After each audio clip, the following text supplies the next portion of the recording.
இது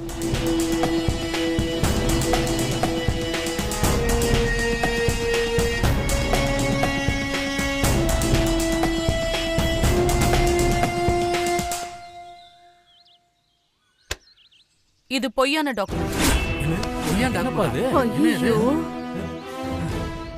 original document என்கிட்ட இருக்கு.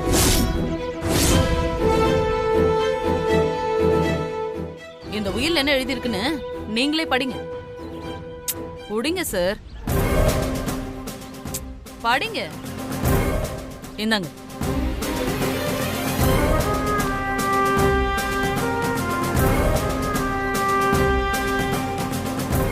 என்ன சார் உங்களுக்குள்ளேயே படிச்சிட்டு இருக்கீங்க? அதுல இருக்கிறது உண்மை. எல்லாருக்கும் கேக்குற மாதிரி சத்தமா படிங்க.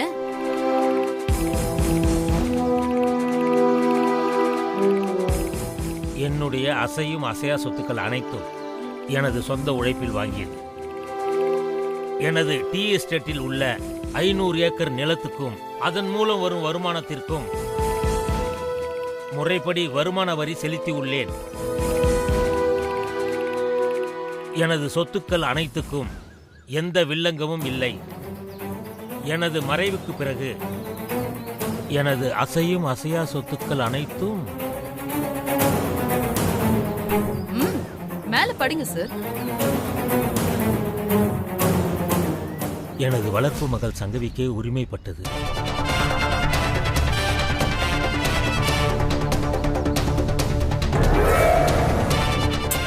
அட படிங்க sir.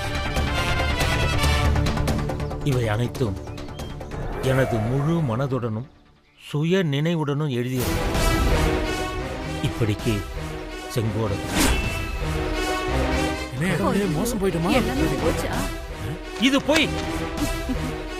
No no no no, you are wrong. இது பொய் இல்ல, இதுதான் உண்மை. இத பாருங்க, இதுல உள்ள கையெழுத்து அவரோட தானே?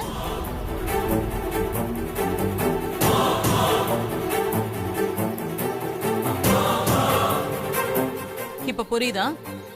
செங்கோடகனை மிரட்டி சொத்து எல்லாத்தையும் எழுதி வாங்கிக்கிட்டு நீங்களும் உங்க மக சங்கவியும் சேர்ந்து அவரை கொலை பண்ணிருக்கீங்க.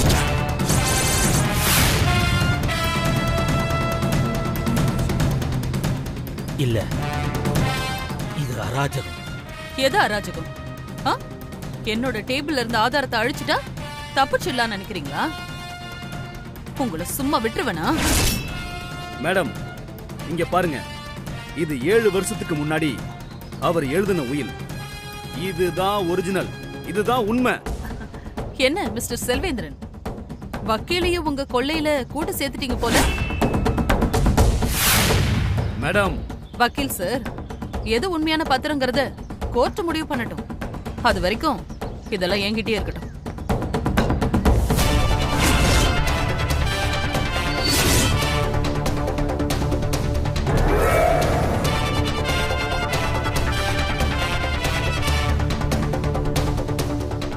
ஆனா ஒண்ணு, கூடிய சீக்கிரம் நீங்களும் உங்க பொண்ணும் ஜெயிலுக்கு போறது உறுதி.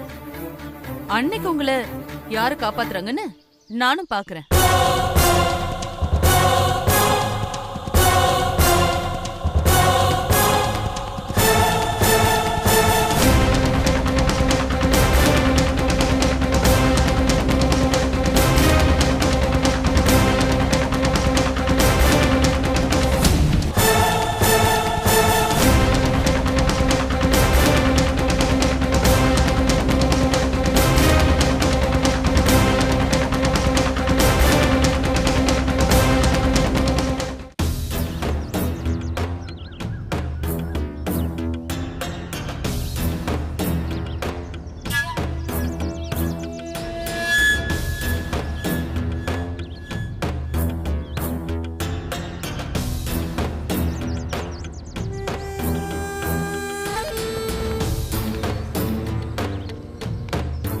ஏண்டா இப்படி சும்மா உட்கார்ந்துருக்கிறதுக்கு என் கூட காலைல வந்து அங்க பிரதர்ஷனம் பண்ணிருக்கலாம்ல? அப்படி பண்றதுனால என்ன புண்ணியம்? அங்க பிரதர்ஷனம் பண்ணா நம்ம நினைச்ச காரியம்னா நல்லபடியா நடக்கும்ல. அப்படியா? முதலாளியை கொலை பண்ணவன் யாருன்னு கண்டுபிடிச்சு கொடுக்கணும்னு நினைக்கிறேன். உங்க சாமி கண்டுபிடிச்சு கொடுத்துருமா? கடவுளை கண்டுபிடிச்சதே மனுஷன் தான், அப்புறம் எப்படி கொலைகாரனை கண்டுபிடிக்க போகுது? ஏய், சும்மா சாமியை குறை சொல்லாத. அவங்கவுங்க வேலையை அவங்கவுங்க தான் பார்க்கணும். கொலைகாரங்களை சாமி கண்டுபிடிச்சு கொடுத்துட்டா அப்புறம் போலீஸ் ஸ்டேஷன் எதுக்கு, போலீஸ்காரங்க எதுக்கு? அவங்க கண்டுபிடிச்சு கிழிச்சாங்க. உண்மையான குற்றவாளியை கண்டுபிடிக்காம ஒண்ணும் தெரியாத அப்ராணி மேல கேஸ போடுவாங்க. பாவண்ட அந்த சங்கவி தப்பே பண்ணாம இந்த கேஸ்ல மாட்டி முழிச்சுக்கிட்டு இருக்கா. அந்த இன்ஸ்பெக்டர் நம்ம சங்கவியை சும்மா விடமாட்டா போல இருக்கே. இன்னைக்கு கூட முதலாளி வீட்டுல உயில் படிக்கிறப்போ சொத்தை எல்லாம் சங்கவி அவ பேர்ல எழுதி வச்ச மாதிரி ஒரு போலி உயில ரெடி பண்ணி வச்சிருக்கேன்னு சொல்றா. ஏய், இந்த விஷயத்துல எனக்கு ஒண்ணே ஒண்ணு புரியல. அந்த இன்ஸ்பெக்டர் ஏன் சங்கவி மேல இவ்வளவு குலவரியா இருக்கணும்? அதாண்ட எனக்கும் ஒன்னும் புரியல. எனக்குன்னு அந்த கேஸ்ல நிறைய குழப்பங்கள் இருக்கிற மாதிரி தோணுது. கைரேகைன்னு ஒண்ணு இருந்துச்சுன்னா நம்மோட கைரேகை தான் அதுல இருந்திருக்கணும். அதுல எப்படி சங்கவியோட கைரேகை வந்துச்சு? மாப்ள, ஹாஸ்பிட்டல்ல 2 பாடி காணாம போயிருக்கு, காட்டுல 2 பாடி எரிஞ்சிருக்கு. காணாம போன பாடி எது, எரிஞ்ச பாடி எது, எதுவுமே புரியல. ஒரே குழப்பமாவே இருக்குடா. எனக்கு தெரிஞ்ச உண்மை என்னன்னா, செங்கோட முதலாளி சாகல, இன்னும் உயிரோட தான் இருக்காரு. டேய், எப்படா சொல்ற? தட் இஸ் மாறன் உள்ளுணர்வு. டேய், கடுப்பேத்தடா. இல்லடா மாப்ள, நான் சொல்றது ஒருவேளை உண்மையா இருக்கலாம். ஒண்ணு அவர் உயிரோட இருக்கணும், இல்லைன்னா அவரை யாராவது கடத்திட்டு போயிருக்கணும். உனக்கு ஒன்று ஞாபகம் இருக்கா? நம்ம 4th ஸ்டாண்டர்ட் படிக்கும்போது ஒரு கதை ஒன்று படிச்சிருப்போம், ரிப் மேன் விங்கிள்னு. அதில் காட்டில் காணா போன ஒருத்தன் ரொம்ப வருஷம் கழிச்சு திரும்பி வந்து குடும்பத்தோடு சேர்ந்து வாழ்வான். அதுக்கு என்ன இப்போ? அதுக்கு என்ன இப்போவா? இப்போ ஒரு கதை சொன்னால அதே மாதிரி தான். நம்ம ஊரில் பால்ராஜ்னு ஒரு எஸ்டேட் ஓனர் இருந்தார். அவரை யாரோ கொலை பண்ணிட்டாங்க. கொஞ்ச நாள் கழிச்சு அவர் உயிரோட வந்துட்டாரு. இதே மாதிரி சம்பவம் தான்டா நம்ம செங்கோட ஐயா விஷயத்தில் நடந்திருக்கு. குட்டி கழிச்சு பாரு, கணக்கெல்லாம் சரியா இருக்கும். கணக்கெல்லாம் போட தெரியும்ல மாப்பிள. இந்த ஊரை சுத்தி நிறைய மர்மங்கள் நடந்துட்டு இருக்கு. அது என்னன்னு நாம தான்டா கண்டுபிடிக்கணும்.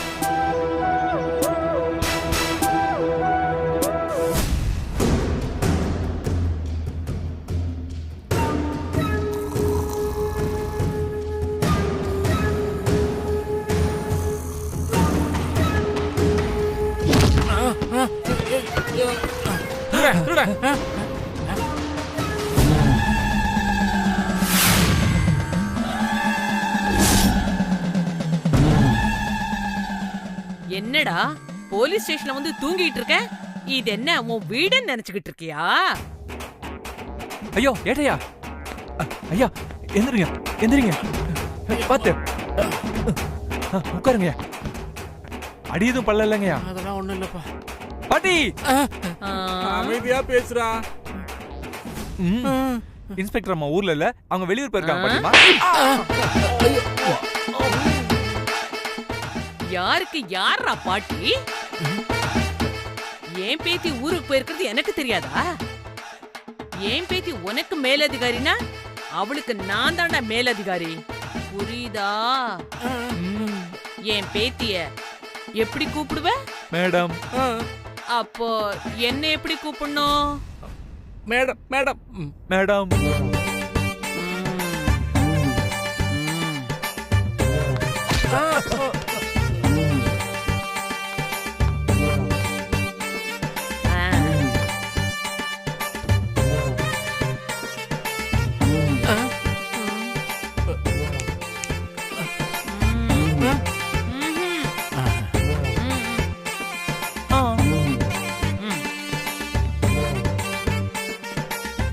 சொல்லுங்க மேடம். ஆமா, இந்த ஏரியாவுல எந்த கடையில பிரியாணி நல்லா இருக்கும்? பக்கத்து ஊர்ல ஒரு பாய் பிரியாணி கடை போட்டிருக்காரு, அங்க ரொம்ப நல்லா இருக்கு மேடம். அப்ப சரி, ஒரு லெக் பீஸ் வச்சு ஒரு ஃபுல் பிரியாணி வாங்கிட்டு வா. சரிங்க மேடம். ஏய், இங்க வா. என்ன மேடம்? சீக்கிரம் வரணும், புரிஞ்சுதா? என் பொண்டாட்டி கூட இப்படி என்ன வேலை வாங்கினதில்ல. கண்ட கண்ட பேயெல்லாம் என்ன வேலை வாங்குது. ஏய், என்ன யோசிக்கிற? வா. சரிங்க மேடம்.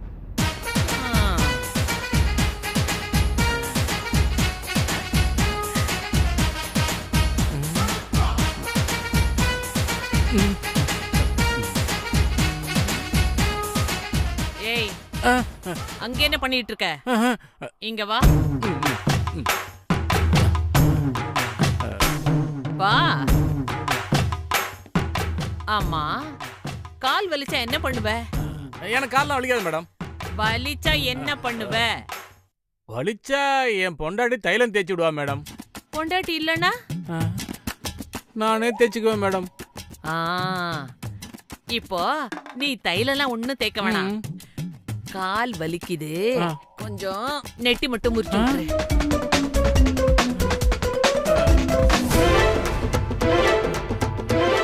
ஏய், சொடக்கேடு. உனக்கு இல்ல, எனக்கு. ஆ.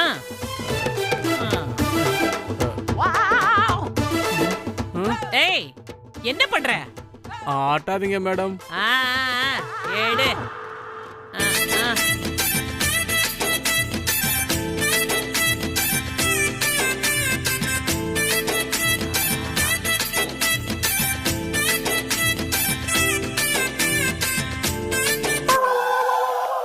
என்னைய பாக்குற? ஏடியா.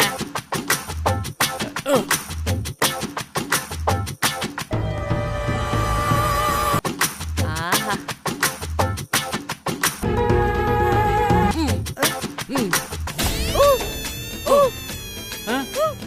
இன்னுமா? இன்னுமா?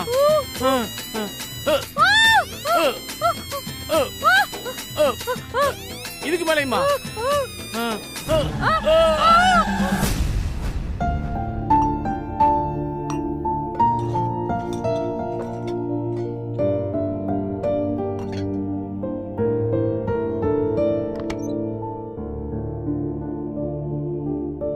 அம்மா,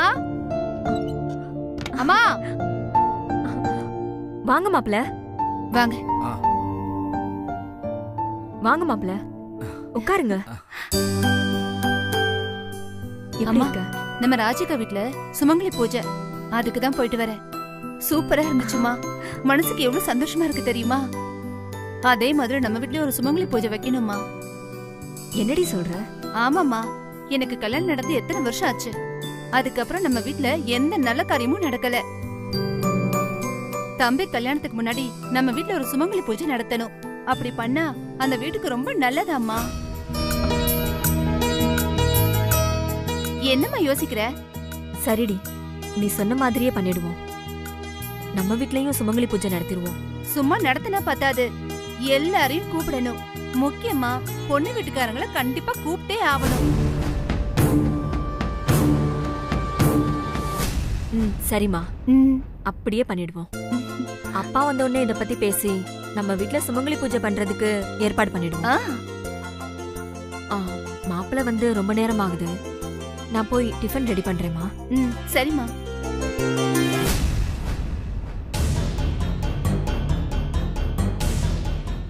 ஏண்டி, நாமளே இந்த கல்யாணத்தை எப்படி நிறுத்துறதுன்னு தெரியாம முழிச்சிட்டு இருக்கிறோம். இந்த லட்சணத்துல பொண்ணு வீட்டுக்காரங்களை வேற கூப்பிடுற. பழக பழக பாலும் புளிக்கும்னு சொல்லுவாங்க. தூரமா இருந்தா நம்மளால எதுவுமே பண்ண முடியாது. அதான் அவங்க இங்க வரணுங்கிறதுக்காக தான் சுமங்கலி பூஜையே. முதல்ல அவங்க இங்க வரட்டும். அவங்கள எங்க அம்மாக்கு பிடிக்காத மாதிரி நான் பண்றேன்.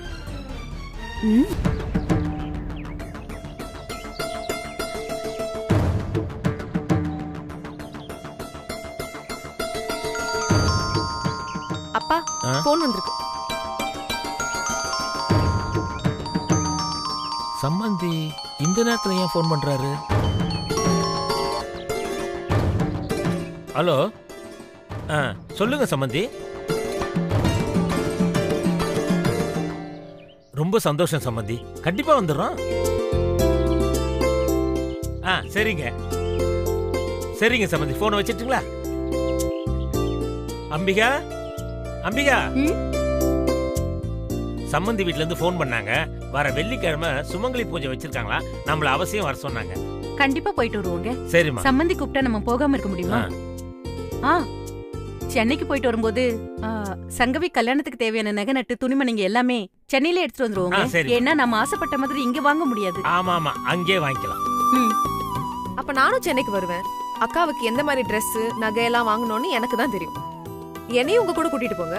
சரிம்மா, நாம எல்லாரும் போயிட்டு வருவோம். நம்ம வீட்டுல நடக்கிற முதல் விசேஷம். சங்கவிக்கு என்னென்ன பிடிக்குதோ எல்லாத்தையும் அங்கிருந்தே வாங்கிட்டு வந்துடலாம்.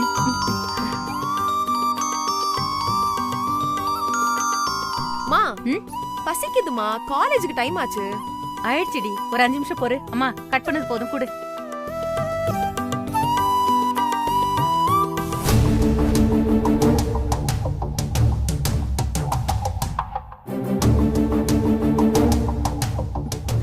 யாமினி, என்னடி இது? அப்பா திடீர்னு எல்லாரும் ஊருக்கு போலான்னு சொல்றாரு. ஆமா, அதுல என்ன பிரச்சனை? சோ, பிரச்சனை எல்லாம் எதுவும் இல்ல. நான் எப்படி மாப்பிள்ளை வீட்டுல தங்குறது? ஓஹோ, உனக்கு இப்படி வேற ஆசை இருக்கா? ஆமா, மாப்பிள்ளை வீட்டுல தங்க போறேன்னு உனக்கு யார் சொன்னது? அம்மா அப்பா மட்டும்தான் அவங்க வீட்டுக்கு போறாங்க. சுமங்கலி பூஜை முடிஞ்சதும் வந்துருவாங்க. நம்ம எல்லாரும் ஒரு லாட்ஜ்ல ரூம் எடுத்து தங்க வேண்டியதுதான். என்னது, லாட்ஜா? எனக்கு பயமா இருக்குப்பா. தெரியாத ஊர்ல போய் எப்படி லாட்ஜ்ல இருக்கிறது? ஒரு போலீஸ்காரனுக்கு பொண்டாட்டி ஆக போறவ இப்படியா பயப்படுறது? மாப்பிள்ள சென்னை சிட்டில அசிஸ்டன்ட் கமிஷனர். அவருக்கு தெரியாத இடமா? நான் அவருக்கே போன் பண்ணி உங்களை கல்யாணம் பண்ணிக்க போறவ உங்க ஊருக்கு வரா, அவ தங்குறதுக்கு ஒரு நல்ல இடமா அரேஞ்ச் பண்ணி வைங்கன்னு சொல்றேன். போதுமா?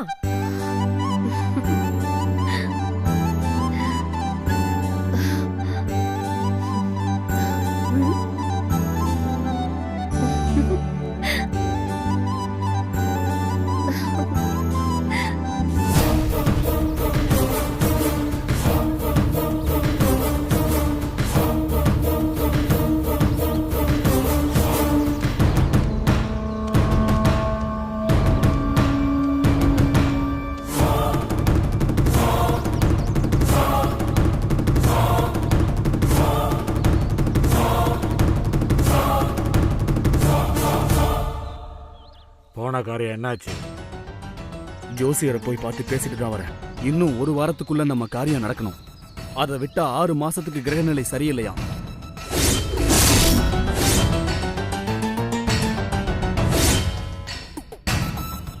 அதனால எவ்வளவு சீக்கிரத்துல முடியுமோ அவ்வளவு சீக்கிரத்துல முடிச்சாதான் நமக்கு நல்லது.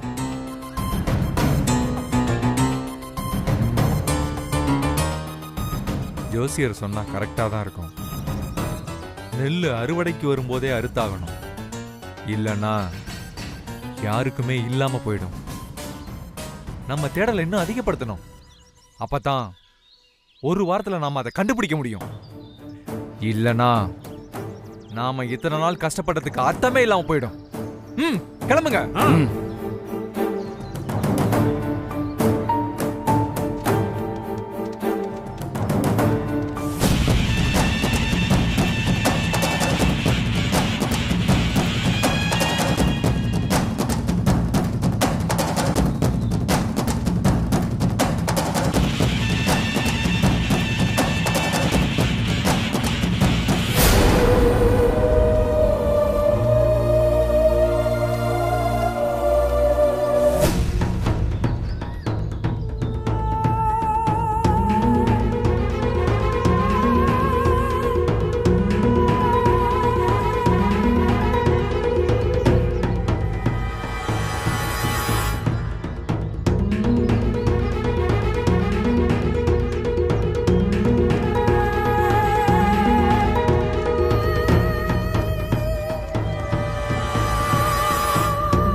ஹலோ, எங்க இருக்க? லேட் ஆகுமா? இப்படி விளையாடுற வேலை எல்லாம் வச்சுக்காத, சீக்கிரம் வா.